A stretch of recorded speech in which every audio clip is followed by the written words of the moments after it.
श्री शिवाय नमस्तुभ्यम। हर हर महादेव। माता बहनों, आप सभी लोग जानते हैं कि 24 जून 2026 यानी बुधवार को पड़ रही है ज्येष्ठ मास की शुक्ल पक्ष दशमी तिथि। और दोस्तों, ये वह तिथि है जो ज्येष्ठ मास में पड़ने वाली सबसे बड़ी तिथि है, क्योंकि ये ज्येष्ठ मास में पड़ने वाली है और इसका बहुत ही बड़ा और विशेष महत्व होता है।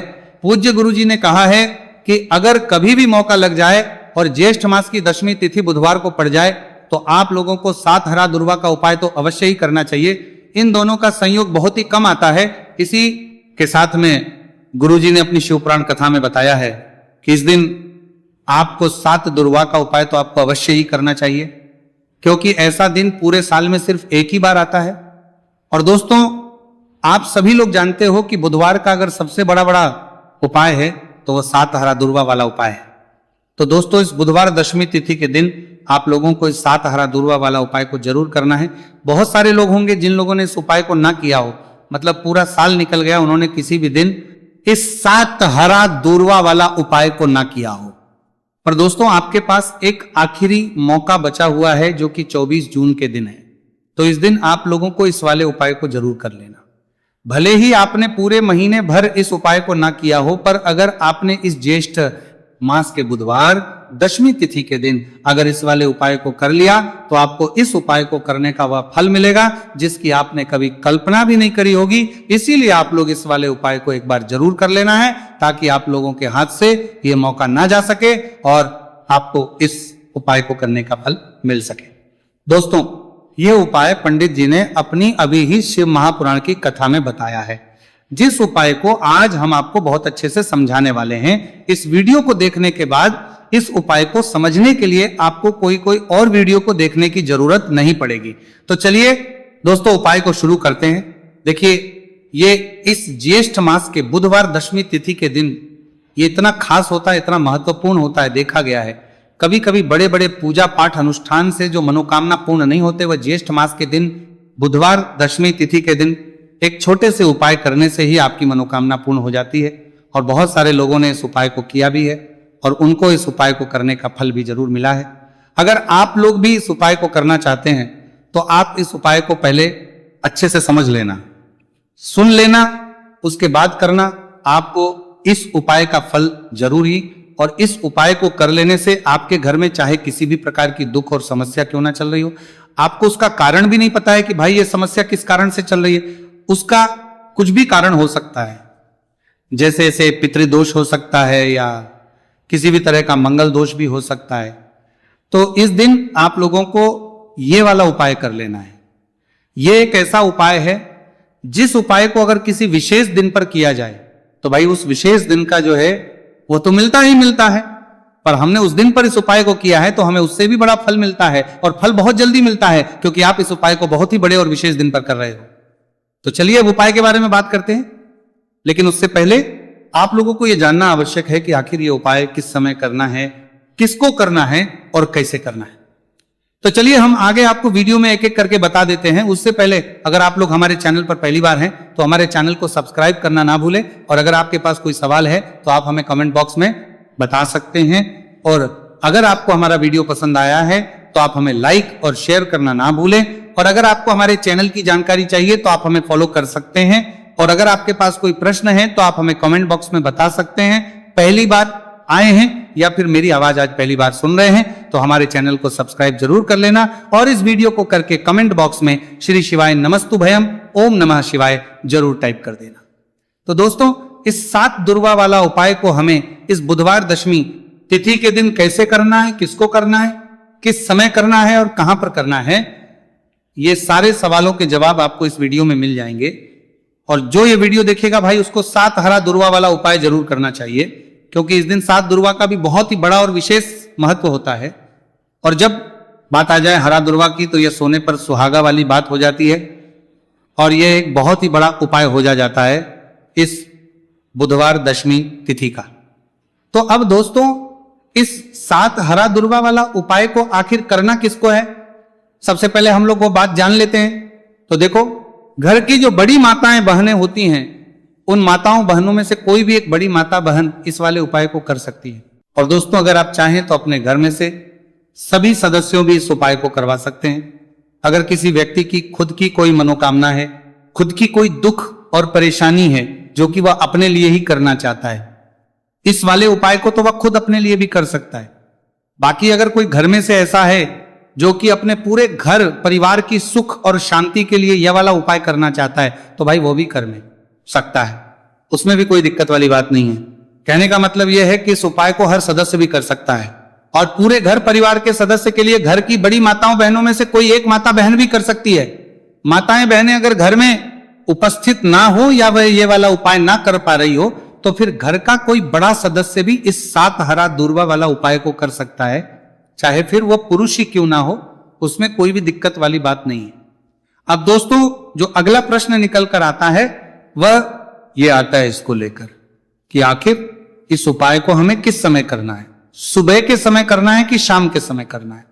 तो देखो, इस वाले उपाय को आप लोग सुबह के समय भी कर सकते हो और शाम के समय प्रदोष काल में भी कर सकते हो।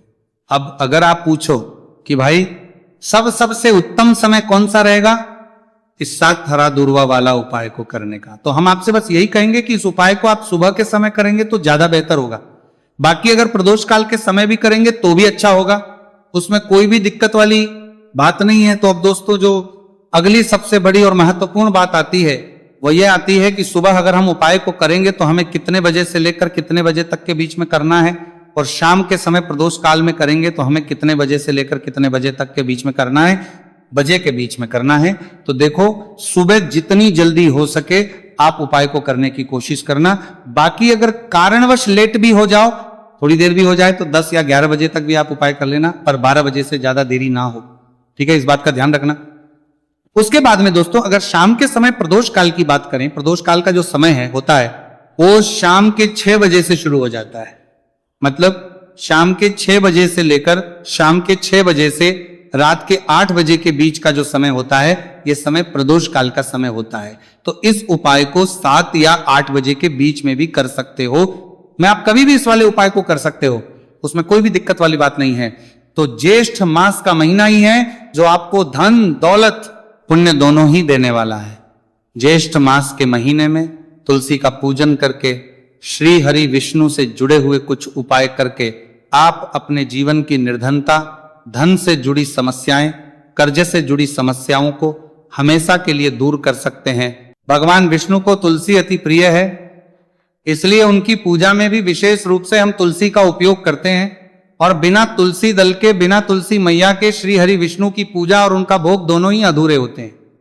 इसीलिए ज्येष्ठ मास के महीने में ऐसा उपाय आपको बताने वाले हैं जिसे करने से श्री हरि विष्णु की असीम कृपा आपको मिलेगी और मां तुलसी से ऐसा आशीर्वाद मिलेगा, जीवन का हर दुख, हर कष्ट, गरीबी, निर्धनता, कर्जे से जुड़ी समस्याएं, सब कुछ ही आपके जीवन से दूर हो जाएगा और सुख, समृद्धि, धन, वैभव, ऐश्वर्य, सब कुछ आपको अपने जीवन में आसानी से मिलने लगेगा। तो चलिए बात कर लेते हैं कि कौन सा उपाय है, तुलसी के पौधे में कौन सी चीज आपको रखनी है और इस उपाय को किस समय करना है।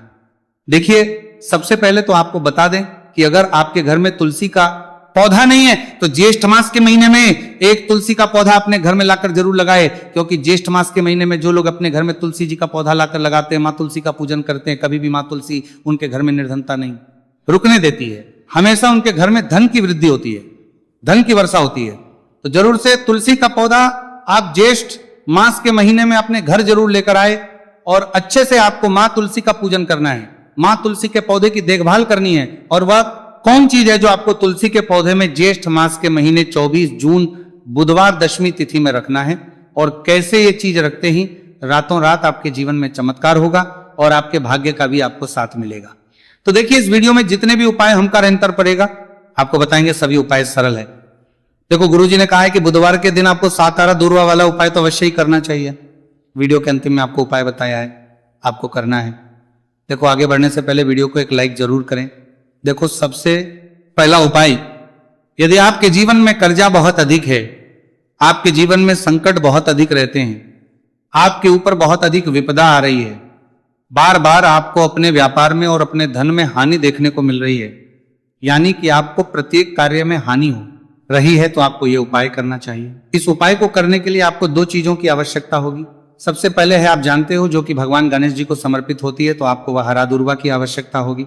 साथ ही में एक लोटा जल की आवश्यकता होगी। और आप जब भी उपाय को करें, जिस दिन भी आपको करें, तो आपको प्रातः कल सुबह वो करना है। इस बात का विशेष रूप से आपको ध्यान रखना है, ठीक है। तो आपको एक हरा दूर्वा लेनी है। अगर आधा हरा दूर्वा भी मिल जाती है तो भी कोई दिक्कत नहीं है, बस आपको हरा दूर्वा है। अगर ज्यादा ना मिले तो उस स्थान पर एक हरा दूर्वा भी ले सकते हैं। हरा दूर्वा आपको आसानी से कहानी पर भी मिल जाएगी। बस याद रखिएगा, शुद्ध दूर्वा, और मतलब उसे शुद्ध करके ही उपयोग में लीजिएगा, है ना। तो आपको करना क्या है, एक हरा दूर्वा, या एक से ज्यादा भी हरा दूर्वा आप लोग ले सकते हैं। तो एक हरा दूर्वा अपनी ले लीजिए। एक हरा दूर्वा के साथ में आप एक लोटा जल ले लीजिए, और इन दोनों ही चीजों को लेकर शिवाजी के मंदिर पहुंच जाइए। जी के मंदिर पहुंचकर सबसे पहले आप शिवाजी के पास में बैठा जाइए। शिवाजी के पास में बैठने के बाद जो शिवाजी की शिवलिंग होगी, शिवलिंग के ऊपर सबसे पहले आपको यह दूर्वा को समर्पित करना है। दूर्वा को कुछ इस प्रकार से समर्पित करना है कि जो दूर्वा की दांडी का मुख होगा वो जलधारी की तरफ हो, जहां से जल नीचे करता है ना। और जो हरा दूर्वा का मिला हुआ भाग होगा वो अपने आप शिवाजी के पीछे की तरफ हो जाएगा, ठीक है। तो इस प्रकार से यह हरा दूर्वा का, यह दूर्वा आपको भगवान शिवाजी का शिवलिंग के ऊपर समर्पित करनी है। और जो एक लोटा जल आप अपने साथ लेकर आए हैं, इसी दूर के ऊपर भगवान शिव जी के शिवलिंग के ऊपर एक धारा से आपको समर्पित कर देना है, ठीक है। अब यहां पर देखने बात यह है कि यह उपाय इस व्यक्ति को करना है जिस व्यक्ति की नौकरी नहीं लग रही हो। जो व्यक्ति परीक्षा में पास होना चाहता हो तो इस व्यक्ति को अपने हाथों से इस उपाय करना है, तभी उपाय कम करेगा, ठीक है। उपाय को करने के बाद आपको 3 महीने उपाय आपको कब तक करना है, जब तक कि आपकी नौकरी ना जाए। जब तक आप इस उपाय को नियम के साथ करो, आपकी नौकरी जरूर लगेगी। अब बात करते हैं दूसरे उपाय के बारे में। तो देखिए, दूसरे उपाय जो है, देखिए इस उपाय के लिए आपको मात्र 1 लौंग का जोड़ा लेना है, यानी कि 2 फूल वाली लौंग लेनी है। साथ में आपको मात्र थोड़ा सा शहद लेना होगा, और इसी के साथ में आपको तांबे के पात्र अंदर शुद्ध जल लेना होगा। अब देखिए, इन सभी सामग्रियों को लेकर के आपको भगवान शिव के मंदिर में पहुंच जाना है। देखिए, ये उपाय आप सुबह से लेकर शाम तक कर सकते हैं। तो वो सबसे पहले तो आपके पास जो 2 फूल वाली लौंग है, उन्हें आपको शहद के अंदर अच्छे से डुबो है, यानी कि दोनों लौंग पर आपको अच्छे से शहद का लेपन कर देना है। अब आपको जो आपके पास एक लोटा जल है, सबसे पहले तो उसे शिवलिंग पर धीरे धीरे समर्पित करना है, और श्री शिवाय नमस्तुभयम इसका जाप करते हुए समर्पित कर देना है। अब आपके पास जो 2 फूल वाली लौंग है शहद से, उसे आपको शिवलिंग पर अर्पित करना है, और आपको प्रार्थना करनी है कि जीवन में जो रोग की स्थिति है वह समाप्त हो, जीवन के जो संकट और समस्याएं हैं वह सभी समाप्त हो, जीवन से जो कर्ज की समस्या है वह समाप्त हो। इस प्रकार से प्रार्थना करते हुए ये जो 2 फूल वाली लौंग ही शहद संयुक्त इस आपको शिवलिंग पर अर्पित कर देनी है। आपकी जो भी समस्या होगी इस बुधवार के दिन अवश्य ही समाप्त हो जाएगी। तो इस प्रकार से आपको पहला उपाय करना है। अब हम बात कर लेते हैं दूसरे उपाय के बारे में। देखिए, यह उपाय आपके लिए सर्वश्रेष्ठ होने वाला है। देखिए, इस उपाय के लिए आपको चाहिए होंगे 5 हरा मूंग के दाने, और मूंग के दाने कहीं से भी खंडित नहीं होने चाहिए, इस बात का ध्यान रखें। और इसी के साथ में आपको एक तांबे के पात्र के अंदर अपने घर से शुद्ध जल, 1 लोटा जल ले लेना है। अब दोस्तों, इन सभी सामग्रियों को लेकर के आपको सीधे पहुंच जाना है भगवान शिव के मंदिर में। देखिए, इस उपाय को भी आप सुबह भी कर सकते हैं और शाम के समय में भी कर सकते हैं। देखिए, भगवान शिव के मंदिर में पहुंचने के बाद आपके पास जो 5 हरे मूंग हैं, उनमें से पहला जो हरा मूंग है, आपको शिवलिंग के सामने जो नंदी महाराज होते हैं और उनका जो पैर उठा हुआ होता है, वहां पर आपको पहला हरा मूंग समर्पित करते हैं, और आपको श्री शिवाय नमस्तुभयम इसका जाप कर लेना है। फिर आपको दूसरा हरा मूंग लेना है, और शिवलिंग पर जो श्री गणेश जी वाला स्थान होता है, वहां पर आपको यह दूसरा हरा मूंग समर्पित कर देना है, यानी कि शिवलिंग के सीधे तरफ आपको यह दूसरा हरा मूंग समर्पित करना है। और फिर आपको ओम गण गणपते नमः या फिर ओम श्री गणेशाय नमः इसका जाप कर लेना है। तीसरा हरा मूंग का दाना आपको भगवान शिव की सबसे प्रिय पुत्री माता अशोक सुंदरी वाले स्थान पर समर्पित करना। शिवलिंग की जो जलाधारी होती है, जहां से जल बह करके आता है, उसी जलाधारी के बीच में जो कहीं कहीं उठी हुई लाइन होती है सांप की आकृति के रूप में, वहीं पर आपको तीसरा हरा मूंग समर्पित करना है, और फिर आपको ओम नमः शिवाय इसका जाप कर लेना है। अब दोस्तों, चौथा जो हरा मूंग है, उसे आपको भगवान कार्तिकेय जी का जो स्थान होता है शिवलिंग पर, वहां पर आपको यह चौथा हरा मूंग का दाना समर्पित कर देना है, और आप ओम नमः शिवाय इसका जाप कर देना है, लेना है। अब दोस्तों, आपके पास जो 5वां और अंतिम हरा मूंग बचा हुआ है, उससे जल के पात्र के अंदर डाल देना है, और इस हरे मूंग से युक्त जल से आपको भगवान शिव के शिवलिंग का अभिषेक कर देना है। जल आपको बिल्कुल धीरे धीरे समर्पित करते जाना है, और लगातार आपको शिव महापुराण के मूल श्री शिवाय नमस्तु भयम इसका जाप करते रहना है।